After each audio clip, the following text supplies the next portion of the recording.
This is Obsidian ASMR. Don't forget to like, subscribe, and hit the notification bell for future videos.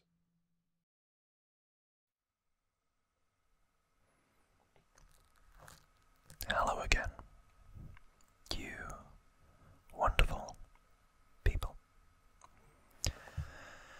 and welcome back to yet another collection series entry. And I know you're probably thinking, how many video games does this man have? The correct answer is too many.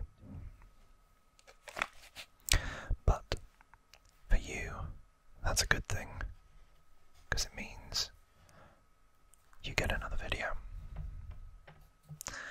And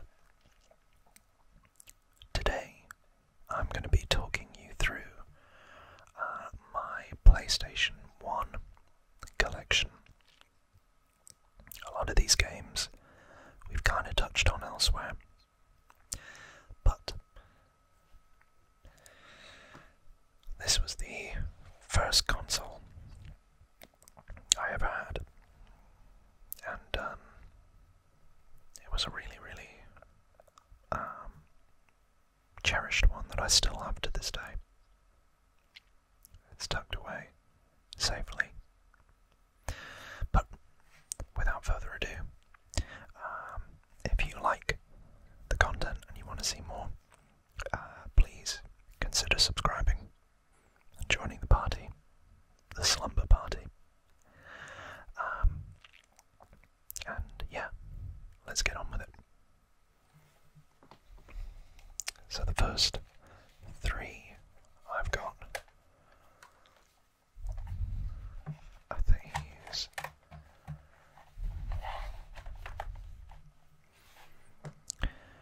Who's a fan of OG Spyro? I am. I am a lot, actually.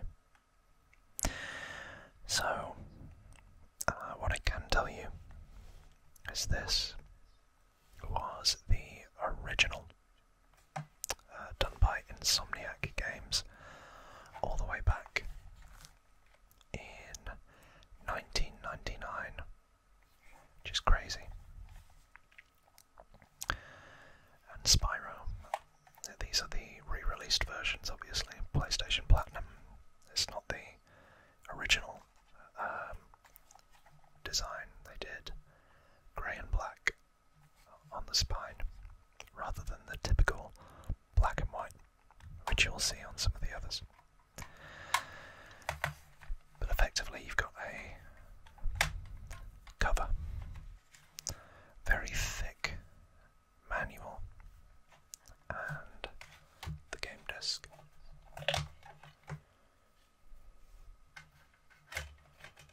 Which you can see there, Spyro the Dragon. So,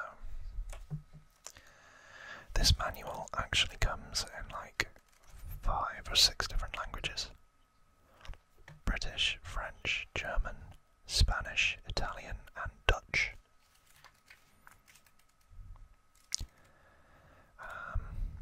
It's a lot thicker than the non-event manuals that you get today, with a whole lot of button guides and some screenshots as well, and a whole description of what's going on with nasty Nork.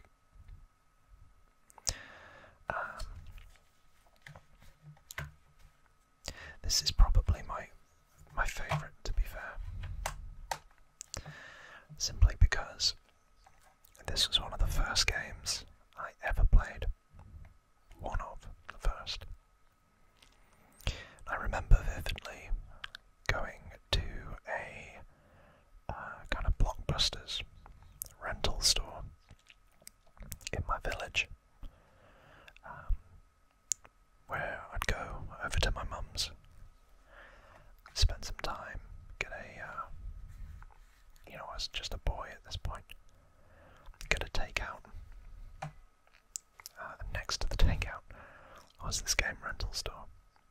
So me and my brother would go in there and we'd go and rent a PlayStation game. And I remember us picking this up, playing it a lot back in the day. Obviously, we were like 7.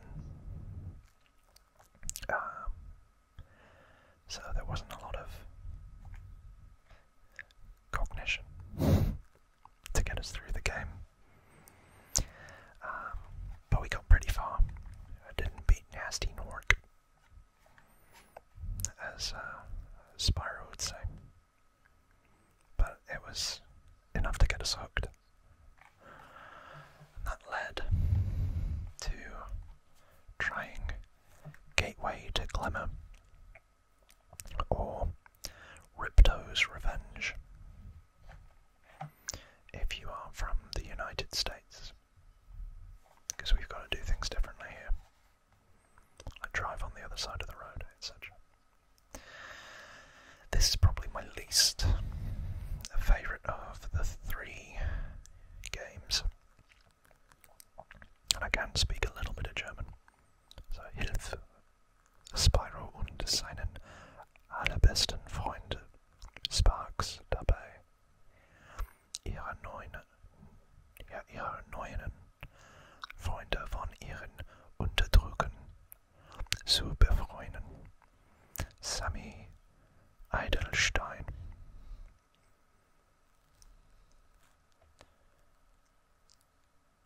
Who are they calling Sammy Edelstein?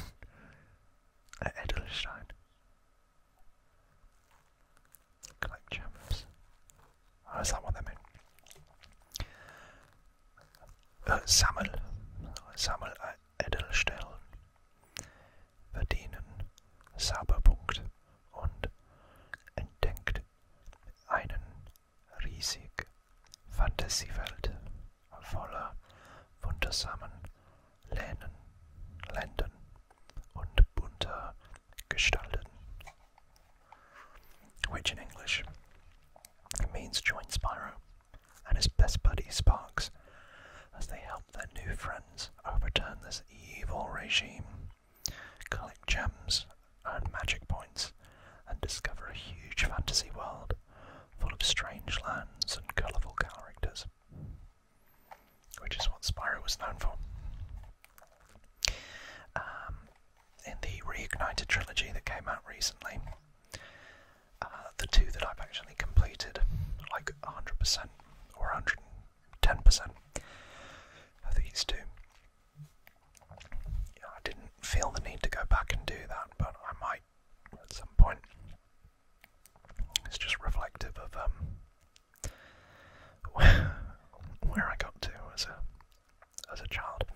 In terms of gameplay, it's evolved a little bit from the first one, where you had to go and like free dragons from this crystal trap. Not really sure how Nasty Nork got to that point where he could use magic, I forget. But you play Spyro and you just run around and hit things with your head or breathe fire or glide, and it's a bit of a platformer. And then in this one they added a little bit more in terms of mechanics, but it was pretty much the same. And the big one on this was skateboarding and also introducing new characters that you could control. I know I had a friend at school.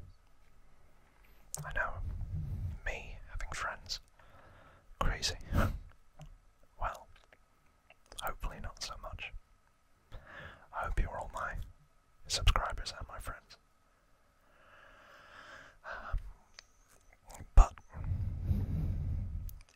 they were absolutely crazy for this one. I think because of the skateboarding, because Tony Hawk's was big at the time, and this was like an introduction to it. But yeah, this is like a flying Colonel Penguin thing. This is a secret monkey experiment, and it's a Yeti. I think the biggest thing about Spyro is the ensemble cast, and in this one you have like a cheetah, and there's like a fawn that's kind of Spyro's love interest in Glimmer. Whereas this one, you get the monkey, the yeti, the penguin, and you also get a like sorceress that wants to steal all the dragon eggs and use them to harness their magic. And she is helped by like an apprentice that is a rabbit or a bunny. So thieves have kidnapped a brood of dragon eggs, while elsewhere in the Dragonlands a gateway to the Forgotten World has been uncovered. Sent to recapture the eggs, Spyro the Dragon and his best friend Sparks face a journey into uncharted territory against his most fearsome enemy yet, the Sorceress. All new playable characters, frantic challenges and new exciting worlds to explore. The Year of the Dragon begins here. The best platform adventure game ever, bar none, says somebody. Soar through the skies, dive underwater, skateboard, blast through quick draw shooting galleries, drive a tank, and even box with a yeti. You do that. Oh yeah, there's the kangaroo. So 6 playable characters. Sheila the kangaroo. G'day mate. Sergeant Bird the military penguin. Agent 9 the space age monkey. And Bentley the club-wielding monster, or yeti. Plus Spyro's best friend Sparks gets his own mini-adventures too. So that's it. The Spyro trilogy. I can end the video here. No, I'm kidding. For my nostalgia, and seeing as it started the whole franchise off, I'd give this a 10. I'd probably give this a 7. And I'd give this a 9. And that's our first 3.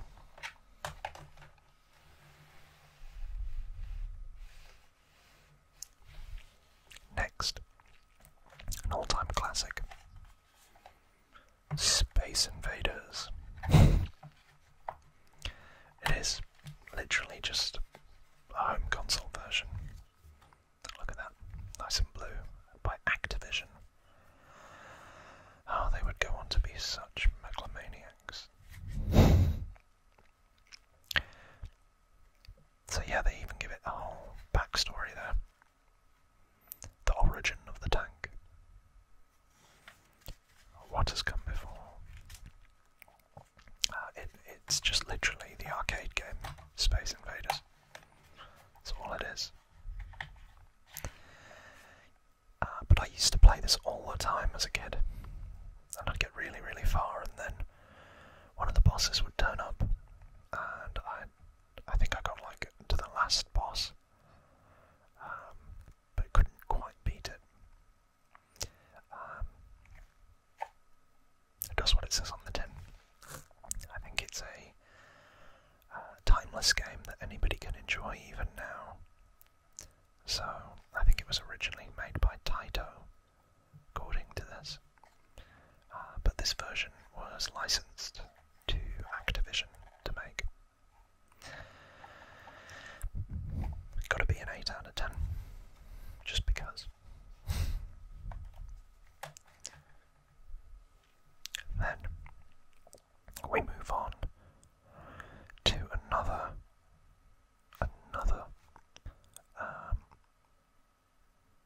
well, really there are 5 games in a row. This is going to be a big one.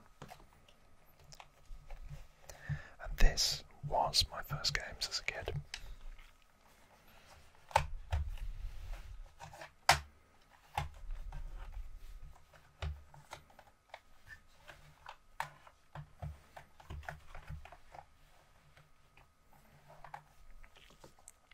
Crash Bandicoot. We have talked a lot about Crash Bandicoot in the PlayStation reaction series, which you can find on my channel. But this is where it all started.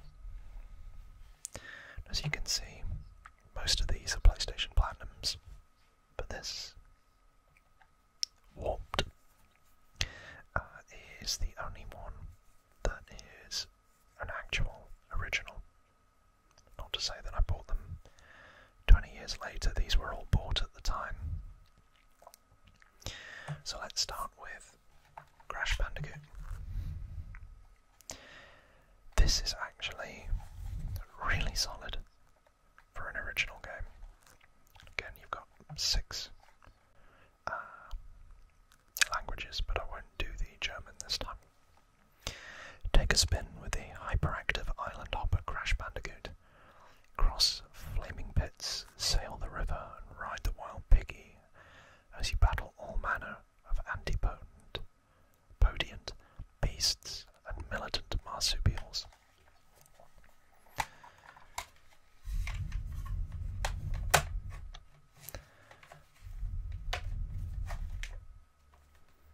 There's the disc.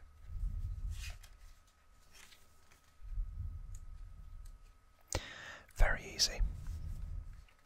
You play as Crash. You either jump or you spin or you bounce off enemies. So you either avoid them, bounce on them, or spin them. And then you get this whole cast of characters. Dr. Neo Cortex, who is Crash's greatest villain. Dr. Embryo. Again, a recurring character. Papu Papu. I think he recurs quite a lot, to be honest. Ripperoo definitely does.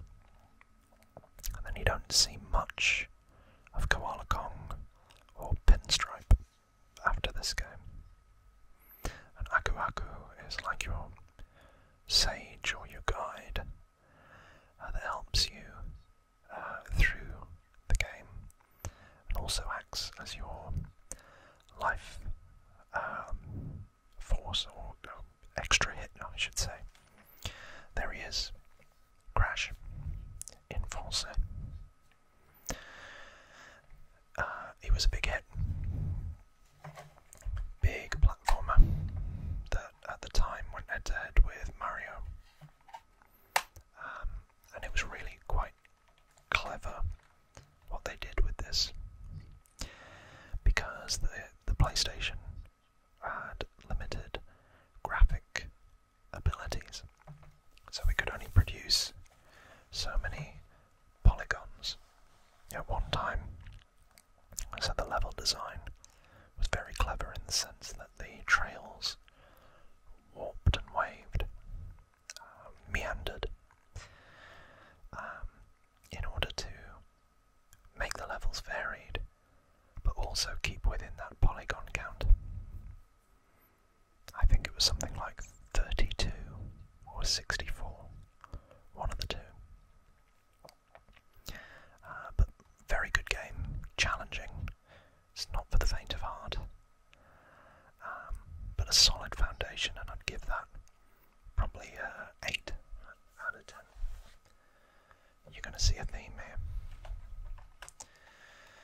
This Crash Bandicoot 2 Cortex Strikes Back is a masterpiece, and probably one of my favourite games of all time. Controversial, I know. So the whole format, and I played this to death, is you start in a room, having been captured by Cortex, who's trying to effectively trick you into doing his bidding and collecting the crystals. So in each of the levels, and there's 5 levels to every room and a boss,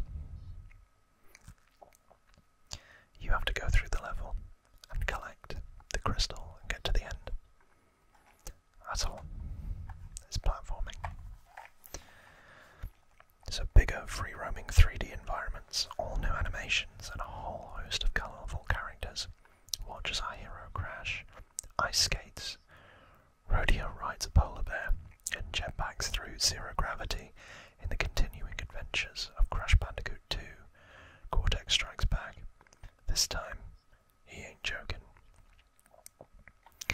This was released in 1997, so it's almost as old as I am. But yeah, the fun thing about this is you also see Embryo in this one, who is at odds with Cortex, as well as Crash's sister for the first time, Coco Bandicoot. No Torna though. But basically Embryo wants you to collect the gems, which is kind of like a secret alternate ending, where you need the coloured gems, which are harder, and the clear gems, which you have to collect and get to the end without dying, I believe. So it's just like a harder difficulty. But as the back says, there's a lot more variety with this. There's levels where you're like on a surfboard and you've got to go through the rapids. There's riding the polar bear. The boss battles are a bit more interesting. It introduces my favourite character, Tiny Tiger, as well as Dingodile, I think. Yeah, my favourite one, 10 out of 10. I played it for hours with my brother. Hours. And then Crash 3 Warped ups it again, introducing the motorcycle as something else to consider.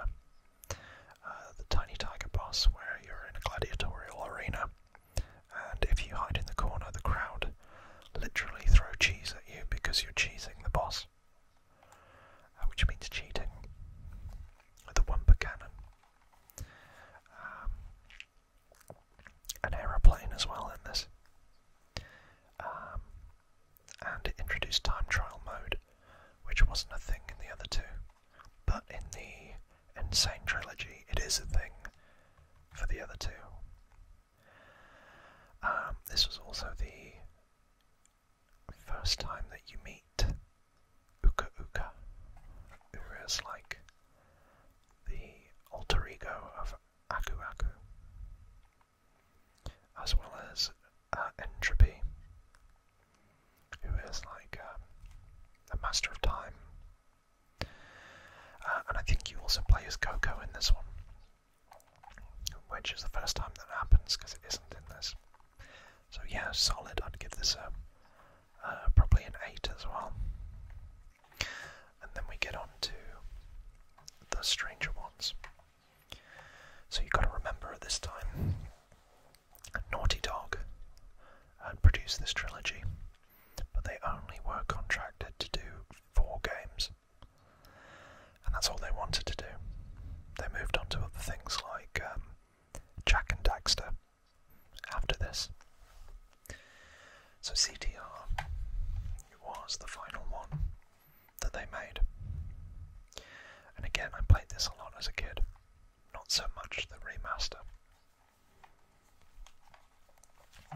So this one says, survival of the fastest is the name of the game, as friend and foe race for the ultimate prize, planet Earth.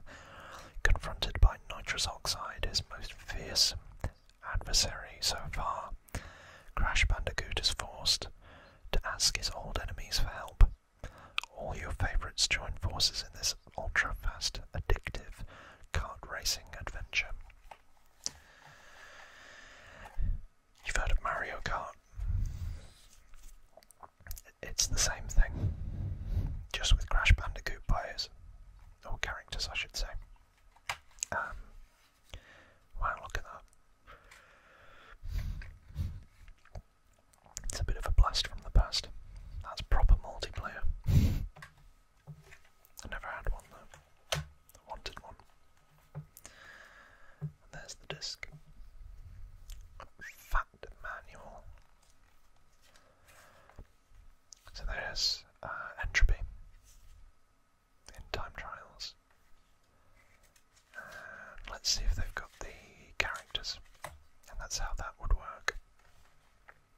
plug in 4 controllers, and so you could technically get 8 players on this one console, which is mad. But this game only supports 4 players. At this point, they'd introduced the left stick and the right stick. When I started playing, they didn't have those. It was just the D-pad. I'm that old. There's nitrous oxide. Yeah, it was fine. It was fun, especially as a kid. I remember playing this over some of the summer holidays. But I didn't really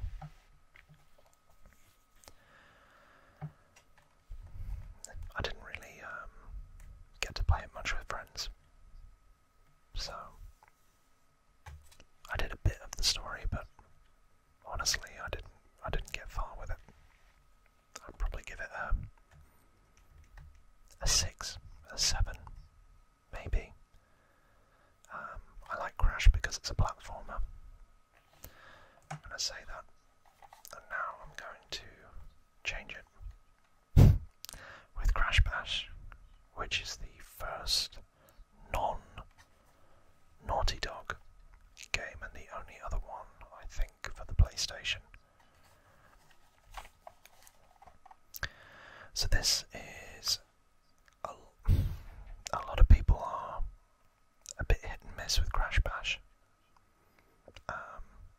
I quite enjoyed it back in the day, where, you know, they'd have little mini games, but it felt a lot like Super Mario Bros. Smash or Mario Party. Just, you know, it was fine. There was one mini game where it was like you had to eliminate the other players, and you did it by chucking like TNT crates or nitrous crates. If you walked into them, they'd just automatically explode. Or you could knock them off with other crates or into holes in the floor. As you can see there was like a tank one where you had to go around the grid.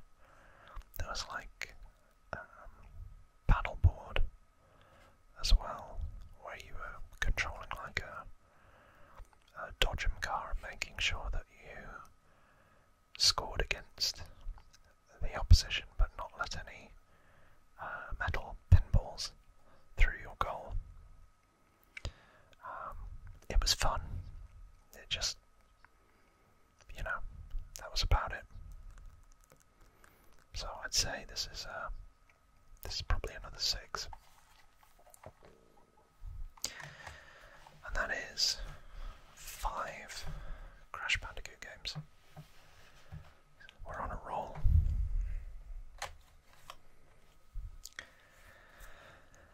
Now I've got 3 more to talk about today, and then there'll be part 2 next time. So, next up is Bugs Bunny and Taz in Time Busters. Now, if you remember, I talked at the start of the video about how there was a Blockbusters that we would go to and we would rent games from. This is one of the games we rented. My brother is a big fan of Looney Tunes than he was as a kid. So this is one of his picks, where you'd play as Bugs Bunny and the Tasmanian Devil. What I didn't realise is this was actually a sequel to another game that was, I think, Bugs Time Patroller or something like that.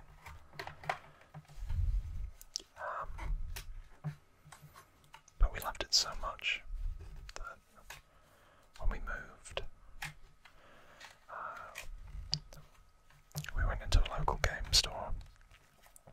managed to find it.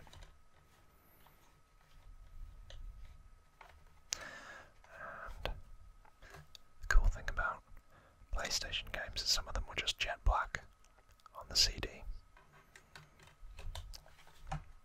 Obsidian, some would say.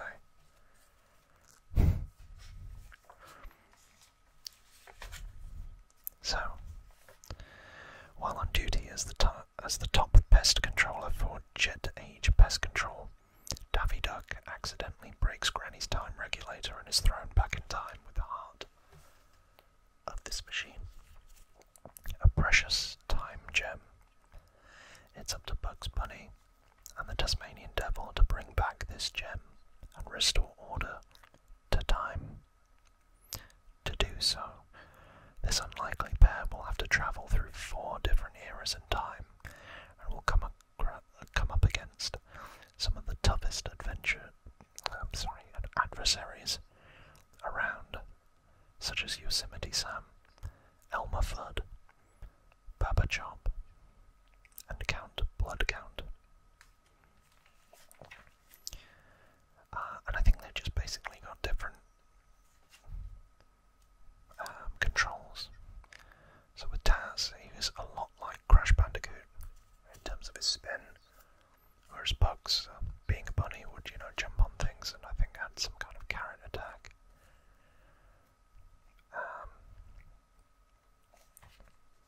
But you could play multiplayer, and I think we got to the Viking era. Or no, we got to Arabian Nights, but I don't think we got to Transylvania.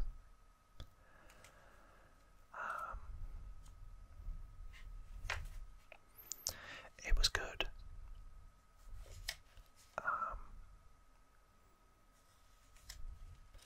But it felt like a very cheap, in retrospect, a very cheap version of Crash Bandicoot. Oh yeah, Bugs had the mallet, didn't they?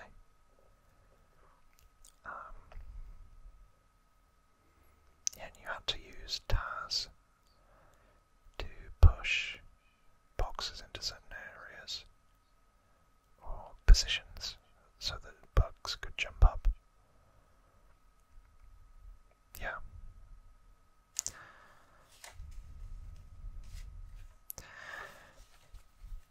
But I didn't realise that the first one was actually really, really well received. I mean, I'd give this a 6, maybe a 7. I've got fond memories of it, but as a game it was pretty basic. But the first one apparently is very, very highly regarded. So I don't know. You tell me. What do you think of this? Have you played it? I'd love to know. So yeah, I'm going to go 7 for this. Be generous. Because we all have a bit of nostalgia. And then, finally, not a trilogy, but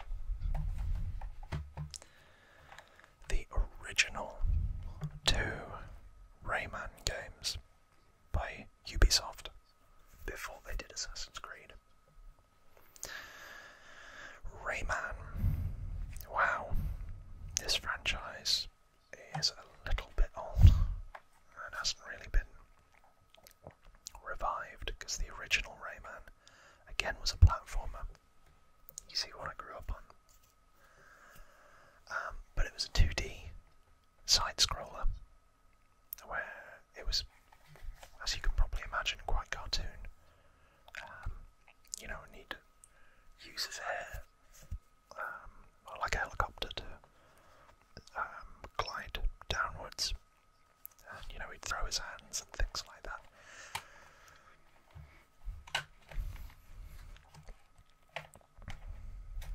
But I don't remember much about it. Again, my brother was a big Rayman fan. I mean, to be fair, he loved pretty much all of these, apart from Spyro. So,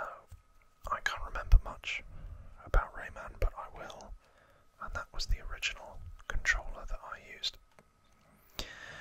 I'll read you this. Hi folks, you want to know about what's going on? Let me tell you the story of Rayman. In Rayman's world, nature and people live together in peace. The great Platoon provides and maintains the harmony and balance in the world. Sorry folks, this apparently can't last. Do you want to play or what? One fateful day, the evil Mr. Dark steals the great Platoon and defeats Patilla the fairy as she tries to protect it. The Electoons, who used to gravitate around it, lose their natural stability and scatter all over the world. Troublesome, isn't it? And untidy too. In the now unbalanced world, strange phenomena begin to occur. Freaks and hostile characters appear, capturing every Electoon they can find. They definitely need a hero to save them now, don't you think? Rayman to the rescue. As the guardian of this world, he must free the Electoons, recapture the great Platoon from its mysterious kidnapper, and reassemble them all to restore the world's harmony. But will the bad guys let him do it? There's Rayman. And I guess these are the Electoons.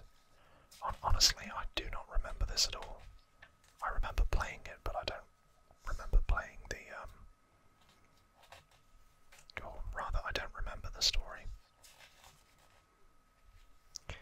But yeah, you'd have power-ups that would help through, and you could do like photographers, etc.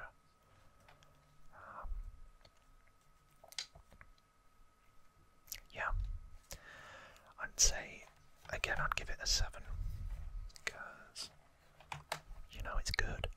I just don't remember much about it. I do remember more about this one, whereas you can tell they upped the graphics a bit. This isn't the most iconic one I remember, because Rayman kind of transitioned to the PlayStation 2, which will be talked about in the PlayStation 2 video I do pretty soon. I'm putting that one off because it's going to be a lot. Oh, should we read the back? Let's read the back. So this was released in the year 2000. Is that right? Yeah. This city's been to the year 2000. It's only in English and Dutch. So a horde of ruthless pirates has invaded Rayman's world, stealing the life energy of the planet. Rayman is the only hope. But first he has to recover his legendary powers before defeating the Machiavellian Razorbeard. Water skiing, racing across Russian mountains, because apparently they have Russian mountains wherever his world is, or at least Russia. Or riding on the back of a rocket are just some of these amazing adventures, or means of transportation which will help you achieve victory. There are 15 worlds and 47 levels. An exclusive bonus level, breathless means of transportation, and more than 230 friends and enemies. Especially Russian. Why would they call it Russian mountains? That's so strange. This game was remastered and re-released on the PlayStation 2, but we'll read the story. Panic in the chamber of the Teensies, and the Fairy Council. Robo-pirates from deep in space have arrived, determined to conquer and enslave their entire world. The time for combat has come. Volunteers form small resistance groups and throw themselves into battle with the evil aggressors. Rayman and his friend Globox go to the edge of the great forest where the high highest number of pirates are located. Rayman jumps from a tree and activates his helicopter for a soft landing in the middle of a thicket of bushes. The pirates are coming straight at us, cries Rayman to his friend. Get ready. The earth suddenly begins to tremble. Several trees collapse, creating a passageway for an army of robots. The battle begins. Rayman leaps into action, sending metal monsters flying with his most powerful energy spheres. A little later, Glowbox, trembling with fright, desperately tries to make the robots rust up by creating little rainstorms over their heads. A robot, creaking horribly, crashes to the ground. Not bad, Glowbox, shouts Rayman with a smile. Glowbox tries to answer, but Rayman doesn't hear. The strained face of Lai has just appeared in his mind. Rayman, begins Lai in a weary voice. The pirates, they've broken the heart of the world. The energy is scattered. Other than Clark, all of our brave warriors have been captured.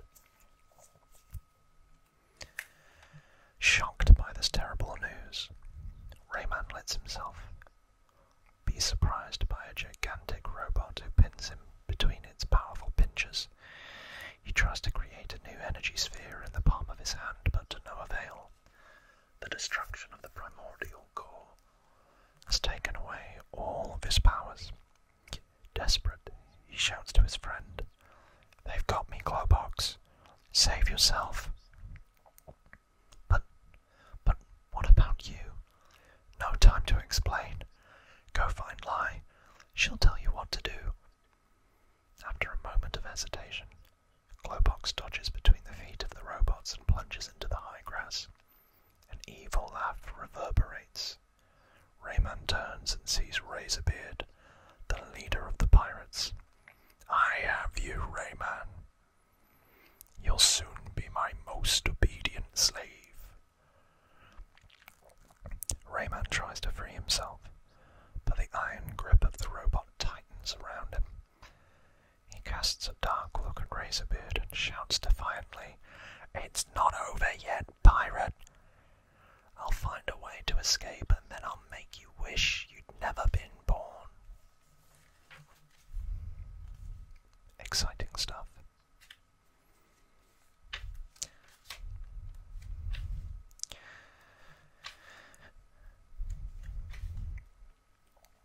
There he is, Rayman.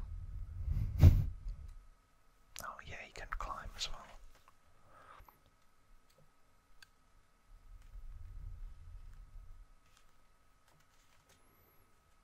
Palocus, Lai, the Teensies, the Murphys, the Luddives, Glowbox.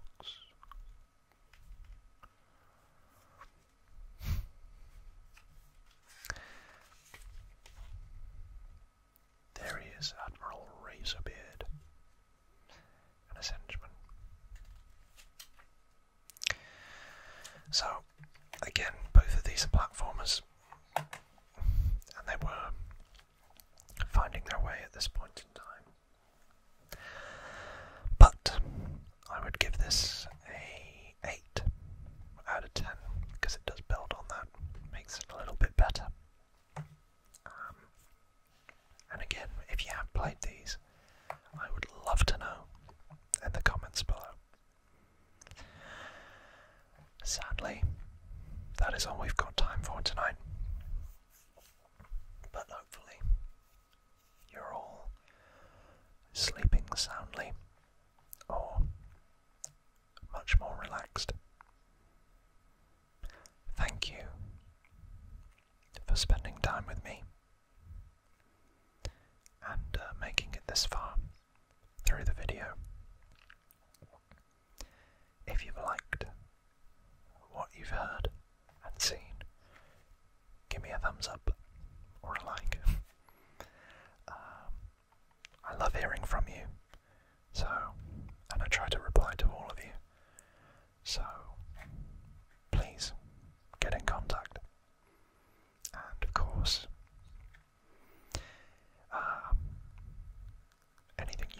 subscribe or help the channel is greatly appreciated. But now, that's time for me to go. So as always,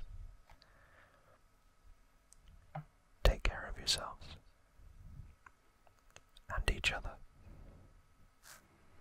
Goodbye for now.